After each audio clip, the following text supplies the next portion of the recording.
विश्वभरि छरिएर बस्नुभएका नेपाली प्रवासी भाषीहरू, पवित्र परमेश्वरका असल दास छोराछोरीहरू, सम्पूर्ण दाजुभाइ तथा दिदीबहिनीहरू, तपाईहरू सबैलाई फेरि पनि साउदी अरबबाट म अनमोल नेपालको ख्रिस्टान अभिवादन। सबैलाई जय मसीह। हजुर, तपाईहरू सबैजना सन्चै हुनुहुन्छ होला, आरामै हुनुहुन्छ होला भन्ने विश्वास गरेको छु। परमेश्वरको अनुग्रह, कृपा र शान्ति सधैँभरि तपाईँको जीवनमा रहेको होस्। हजुर, तपाईँहरूको बिचमा एउटा भजन लिएर आएको छु।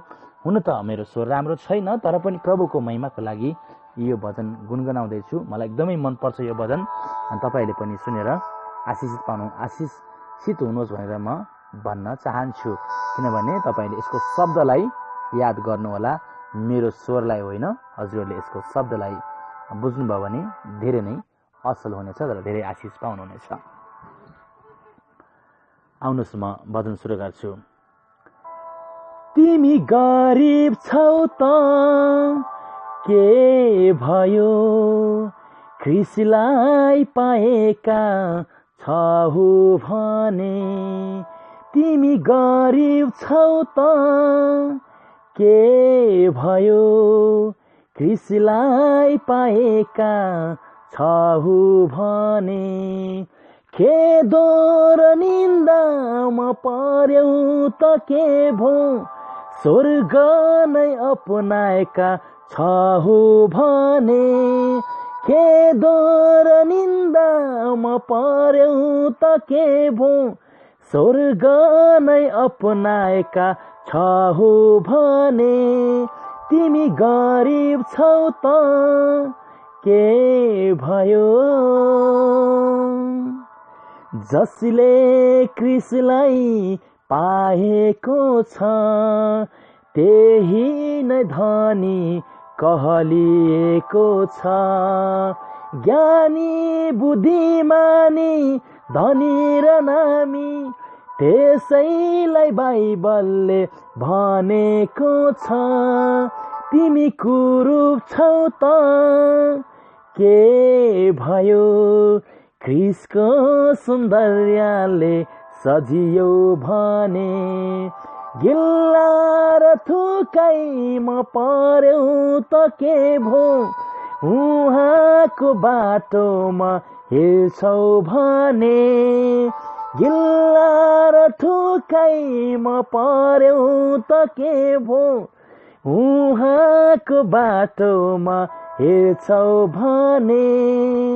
तिमी गरिब छौ त के भयो, ख्रिस्टलाई पाएका छौ भने।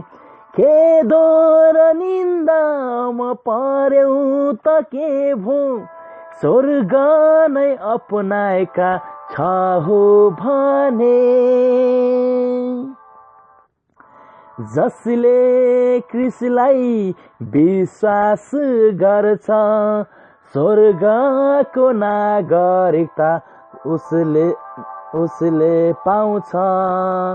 जसले ख्रिस्टलाई विश्वास गर्छ, स्वर्गको नागरिकता उसले पाउँछ।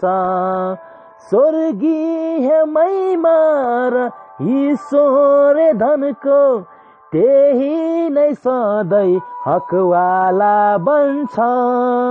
स्वर्गीय महिमा र ईश्वर धनको त्यही नै सधैँ हकवाला बन्छ। तिमी अनपढ छौ त के भयो, ख्रिस्टको वचनलाई बुझ्छौ भने। संसारमा अन्धो भयो त के भो, संसार स्वर्गीय देशलाई देख्छौ भने। तिमी गरिब छौ त के भयो, ख्रिस्टलाई पाएका छौ भने। खेदो र निन्दामा पर्यौ त के भो, स्वर्ग नै अपनाएका छौ भने। खेदो र निन्दामा पर्यौ त के भो, स्वर्ग नै अपनाएका छ हो भने। परमप्रभु परमेश्वर बुवालाई धन्यवाद भएको होस्। अनि तपाईँहरू सबैलाई मेरो यो भजन सुनिदिनु भयो, तपाईँहरू सबैलाई धन्यवाद दिन्छु। प्रभुले धेरै नै आशिष दिनुभएको होस्। साँच्चै नै तपाईँ र म संसारमा गरिब भए तापनि तपाईँको र मेरो जीवनमा परमप्रभु परमेश्वरको हात छ भने, हामी स्वर्गलाई अपनाएका छौँ भने तपाईँ र म कहिल्यै पनि धनी गरिब हुँदैनौँ, हामी सधैँ नै धनी छौँ होइन। परमेश्वरलाई धन्यवाद भएको होस्। संसारको धन होइन, तपाईँको र मेरो जीवनमा स्वर्गको धन छ भने त्यही नै सबैभन्दा ठुलो धनी व्यक्ति त्यही नै बन्नेछ। हालेलुया। प्रभुको महिमा अनि प्रभुको प्रशंसा भएको होस् अनि परमेश्वरको जय जयकार भएको होस् तपाईँको जीवनबाट अनि मेरो जीवनबाट। God is good all the time.